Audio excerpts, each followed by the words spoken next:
কৃত্রিম বুদ্ধিমত্তা ব্যবহার করে প্রথমবারের মতো নতুন ভাইরাস তৈরি করেছেন বিজ্ঞানীরা।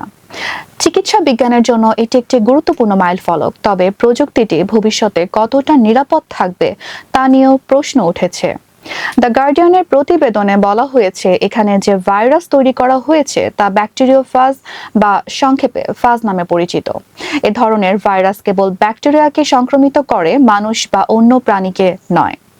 বর্তমানে বিশ্বের বিভিন্ন দেশে অ্যান্টিবায়োটিকের কাজ না করা দীর্ঘস্থায়ী ব্যাকটেরিয়াজনিত সংক্রমণের চিকিৎসায় ফাজ থেরাপি ব্যবহার করা হচ্ছে।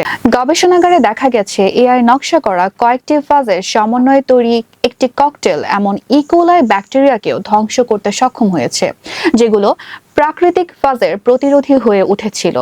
যুক্তরাষ্ট্রের ক্যালিফোর্নিয়ার স্ট্যানফোর্ড বিশ্ববিদ্যালয়ের রাসায়নিক প্রকৌশলী ডক্টর ব্রায়ান হাই ও তার সহকর্মীরা এই গবেষণার নেতৃত্ব দেন।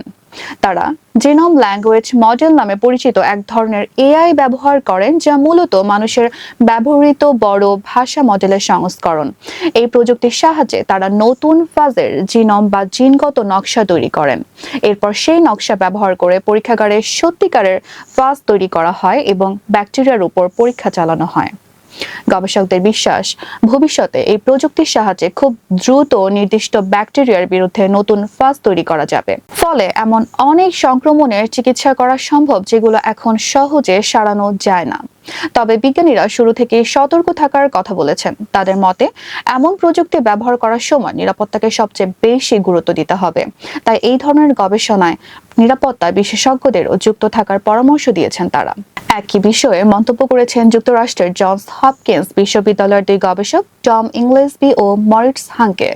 তাদের মতে, এখন এআই দিয়ে ভাইরাসের জিনোম তৈরি করা সম্ভব হয়েছে, কিন্তু এই প্রযুক্তিকে নিরাপদভাবে নিয়ন্ত্রণ করার মতো নিয়ম কানুনও এখনো পুরোপুরি তৈরি হয়নি। গবেষণায় EVO-1 এবং EVO-2 নামে দুটি এআই মডেল ব্যবহার করা হয়েছে। এগুলোকে প্রায় 20 লাখ ব্যাকটেরিওফাজের জিনগত তথ্য দিয়ে প্রশিক্ষণ দেওয়া হয়। তবে মানুষ, প্রাণী বা গাছে রোগ ছড়াতে পারে এমন কোনো ভাইরাসের তথ্য ইচ্ছে করে এতে দেওয়া হয়নি। এতে বিপজ্জনক ভাইরাস তৈরির ঝুঁকি কমে। এআই কয়েক হাজার সম্ভাব্য জিনোম তৈরি করেছিল। সেখান থেকে বিজ্ঞানীরা প্রায় 300টি বেছে নিয়ে পরীক্ষাগারে তৈরি করেন, কিন্তু এর মধ্যে মাত্র 16টি সত্যিই কাজ করেছে। যদিও সংখ্যায় কম, এই 16টি ফাজ একসঙ্গে ব্যবহার করে ইকোলাইয়ের দুটি কঠিন ধরনের ব্যাকটেরিয়াকে সফলভাবে ধ্বংস করা গেছে। বিজ্ঞানীদের মতে, এখান থেকে দেখা গেছে এআই সত্যি কাজ করতে পারে। তবে এর মানে এই নয় যে এখনই এআই দিয়ে যে কোনো ভাইরাস সহজে তৈরি করা সম্ভব, কারণ ব্যাকটেরিওফাজের জিনোম খুবই ছোট ও তুলনামূলক সহজ।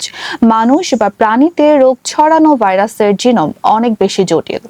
যুক্তরাজ্যের ইম্পেরিয়াল কলেজ লন্ডনের অধ্যাপক টম এলিস বলেন, এআইকে যদি বিপজ্জনক রোগ জীবাণুর তথ্য দিয়ে প্রশিক্ষণ দেওয়া হয়, তাহলে ভবিষ্যতে ঝুঁকি তৈরি হতে পারে। তবে জিনগত তথ্যের ব্যবহার নিয়ন্ত্রণ করা এবং বিপজ্জনক জিনোম তৈরির উপর নজরদারি রাখলে সেই ঝুঁকি অনেকটাই কমানো সম্ভব। কিংস কলেজ লন্ডনের গবেষক ডক্টর ফিলিপা লেঞ্জোস মনে করেন, শুধু এআইকে নিয়ন্ত্রণ করলেই হবে না। যখন পরীক্ষাগারে ডিএনএ তৈরি করা হয়, তখনও কঠোর নিরাপত্তা নিশ্চিত করতে হবে।